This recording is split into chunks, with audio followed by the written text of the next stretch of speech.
పూరి రథయాత్ర ప్రతి సంవత్సరం ఎందుకు చేస్తారో మీకు తెలుసా?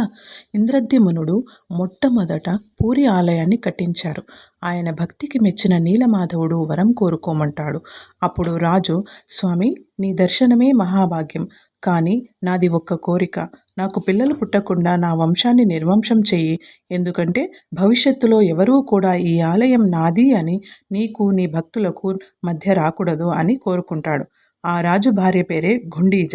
ఆమె బాధతో, రాజా, నాకు తల్లి అయ్యే భాగ్యం లేదా అని బాధపడుతూ ఉంటే అప్పుడు జగన్నాథుడు, అమ్మా, నేను నా అన్న చెల్లెళ్ళు నీకు పిల్లలుగా ఉండి ప్రతి సంవత్సరం 9 రోజులు నీ దగ్గర ఉంటాము, నిన్ను తల్లిగా భావిస్తాము అనే వరాన్ని ప్రసాదిస్తాడు.